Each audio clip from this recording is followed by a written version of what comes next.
भक्तों, जैसा कि आप सभी जानते हैं कि मकर संक्रांति का पर्व कुछ ही दिनों में आने वाला है और भक्तों, हर साल की तरह इस साल भी एक प्रश्न बहुत तेजी से फैल रहा है।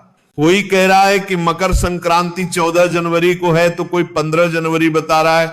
ऐसे में भक्तों, आम श्रद्धालु पूरी तरह असमंजस में पड़ जाते हैं कि आखिर हम किस दिन मकर संक्रांति का पर्व मनाएं, किस दिन स्नान दान करें और किस दिन खिचड़ी बनाएं। इसी के साथ भक्तों, इस साल मकर संक्रांति के साथ साथ एकादशी की तिथि भी पड़ रही है। अब आप सोचेंगे कि एकादशी आने से मकर संक्रांति पर क्या फर्क पड़ेगा, तो भक्तों, आप सभी जानते ही हैं कि मकर संक्रांति के दिन विशेष रूप से खिचड़ी का ही दान किया जाता है और खिचड़ी जो है ये कच्चे चावल और कच्चे मूंग की दाल से बनाई जाती है और इसी खिचड़ी का दान किया जाता है। लेकिन भक्तों, इसी दिन साल की पहली शर्तीला एकादशी भी पड़ रही है, इसीलिए भक्तों के मन में यह प्रश्न भी आ रहा है कि इस साल खिचड़ी का दान करें या ना करें, जिससे कि हमें पूर्ण फल प्राप्त हो। तो भक्तों, मकर संक्रांति का सीधा संबंध सूर्य से है। मकर संक्रांति उस दिन मनाई जाती है जिस दिन सूर्य देव धनु राशि से निकलकर मकर राशि में प्रवेश करते हैं। इसी को सूर्य का उत्तरायण होना भी कहा जाता है। अब भक्तों, इसे ध्यान से समझिए कि उत्तरायण का अर्थ केवल दिशा परिवर्तन नहीं है, इसका अर्थ है कि सूर्य की किरणें अब धीरे धीरे पृथ्वी पर सीधी पड़ने लगती हैं, ठंड कम होने लगती है, दिन बड़े होने लगते हैं और जीवन में सकारात्मक ऊर्जा का संचार होने लगता है। यही कारण है कि हमारे शास्त्रों में उत्तरायण को देवताओं का दिन कहा गया है। और भक्तों, इस वर्ष सूर्य देव 14 जनवरी 2026 बुधवार के दिन ही मकर राशि में प्रवेश कर रहे हैं। यह प्रवेश दोपहर के समय लगभग 3 बजे के आसपास हो रहा है। शास्त्रों के अनुसार चाहे सूर्य का प्रवेश सुबह हो, दोपहर हो या शाम को, जिस कैलेंडर तिथि में सूर्य का मकर में प्रवेश होता है उसी दिन मकर संक्रांति मनाई जाती है। इसी कारण इस वर्ष मकर संक्रांति पूरे भारत में 14 जनवरी 2026 को ही मनाई जाएगी। इसीलिए भक्तों, 15 जनवरी को मकर संक्रांति मानना शास्त्रीय रूप से उचित नहीं है। तो अब यहां तक तो बात बिल्कुल स्पष्ट हो गई कि मकर संक्रांति 14 जनवरी बुधवार को ही है। लेकिन यहीं से शुरू होती है इस वर्ष की सबसे बड़ी उलझन, क्योंकि इसी 14 जनवरी को पौष मास की शक्तिला एकादशी भी पड़ रही है और जैसे ही एकादशी का नाम आता है तो प्रत्येक श्रद्धालु के मन में तुरंत यह नियम याद आता है कि एकादशी के दिन अन्न विशेष रूप से चावल वर्जित होता है। अब मकर संक्रांति और खिचड़ी का नाम एक दूसरे के बिना अधूरा है, क्योंकि सदियों से परंपरा चली आ रही है कि इस दिन कच्चे चावल और मूंग की दाल मिलाकर खिचड़ी का दान किया जाता है। कहीं कहीं खिचड़ी पकाकर दान की जाती है और घर में भी प्रसाद रूप में ग्रहण की जाती है। लेकिन जब एक ही दिन एकादशी भी हो और मकर संक्रांति भी, तब आप सभी का भ्रमित होना स्वाभाविक है। इसीलिए मन ना करता में प्रश्न उठता है कि अगर खिचड़ी में चावल है और एकादशी में चावल वर्जित है तो फिर इस बार दान कैसे किया जाए? क्या मकर संक्रांति का दान अधूरा रह जाएगा? क्या खिचड़ी का दान ना करने से पुण्य कम हो जाएगा? तो यही सारे प्रश्न आज लाखों भक्तों के मन में चल रहे हैं। इसीलिए इस वीडियो का उद्देश्य केवल जानकारी देना नहीं, बल्कि भ्रम को दूर करना और धर्म का सही मार्ग दिखाना है। तो एकादशी का नियम बहुत स्पष्ट है कि इस दिन चावल को खाना या पकाना और दान करना सख्त मना होता है। इसलिए भक्तों, इस वर्ष 14 जनवरी को मकर संक्रांति होने के बावजूद खिचड़ी का दान उस दिन करना उचित नहीं माना जाएगा। अब यहीं पर बहुत लोग निराश हो जाते हैं। उन्हें लगता है कि अगर खिचड़ी का दान नहीं हुआ तो मकर संक्रांति अधूरी रह गई। लेकिन यह सोच अधूरी है, क्योंकि मकर संक्रांति केवल खिचड़ी का पर्व नहीं है, यह दान पुण्य सेवा और त्याग का पर्व है। और दान का वास्तविक भाव वस्तु में नहीं, भावना में छिपा होता है। तो शक्तिला एकादशी को साधारण एकादशी समझना बहुत बड़ी भूल होगी। यह वर्ष की पहली एकादशी होती है और इसका महत्व अन्य एकादशियों से भी अधिक माना गया है।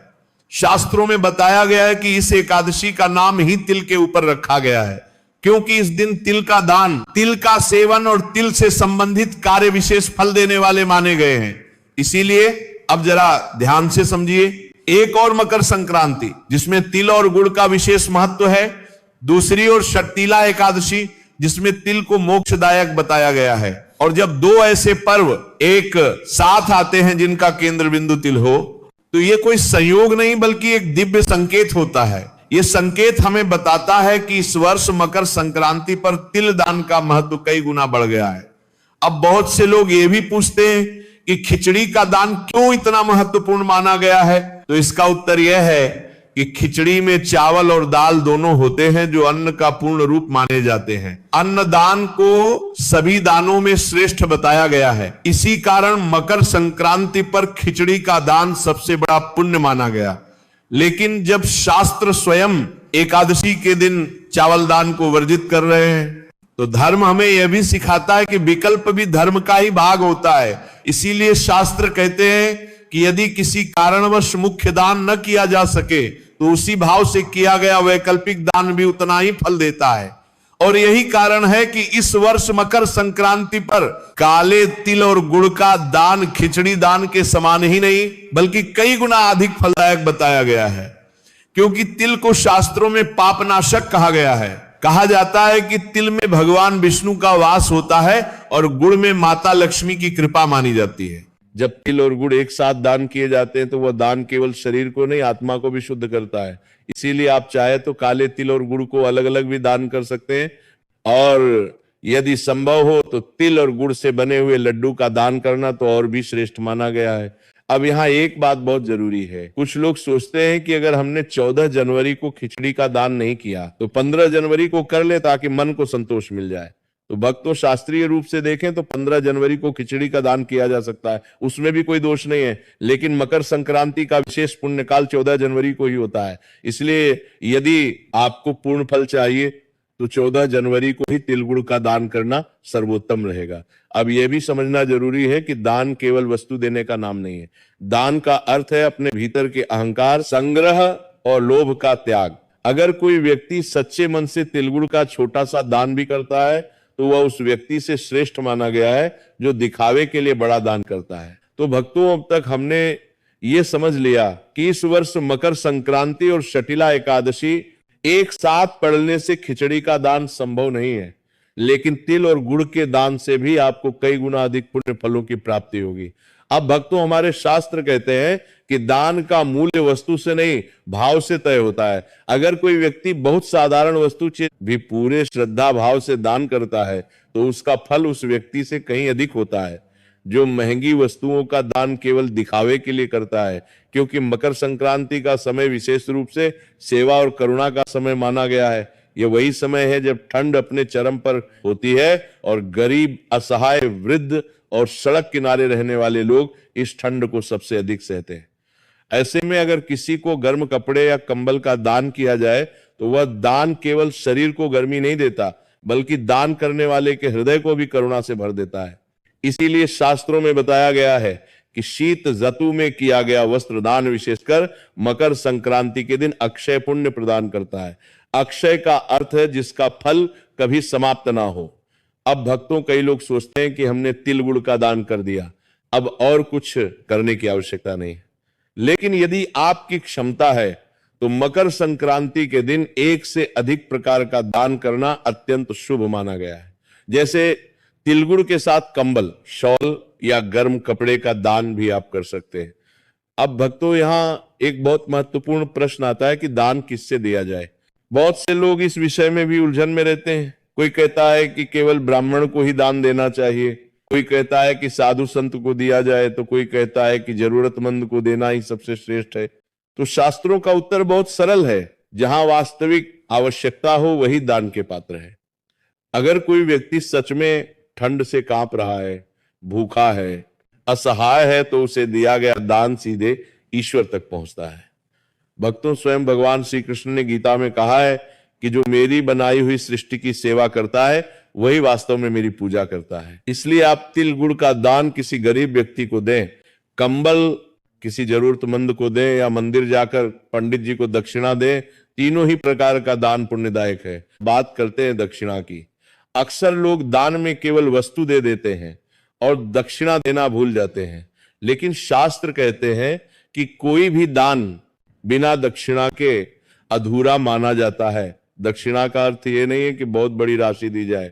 दक्षिणा का अर्थ है दान में हुई किसी भी कमी को श्रद्धा से पूरा करना।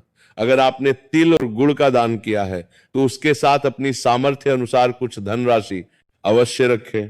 ये राशि 11 हो सकती है, 51 हो सकती है, 101 रुपए हो सकती है या उससे अधिक भी।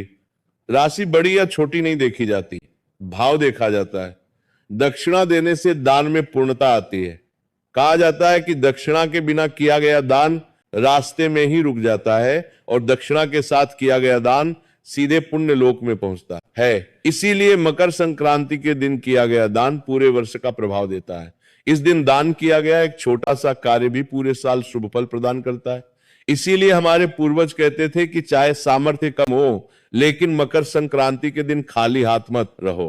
इस दिन दिया गया दान हमें केवल भौतिक सुख नहीं देता, बल्कि हमारे जीवन में शांति, संतुलन और सकारात्मकता भी लाता है। अब यहाँ एक और प्रश्न उठता है कि अगर कोई व्यक्ति किसी कारणवश 14 जनवरी को दान ना कर पाए, अगर कोई बीमारी, यात्रा या पारिवारिक परिस्थिति के कारण दान से वंचित रह जाए, तो क्या उसका मकर संक्रांति का पुण्य समाप्त हो जाता है?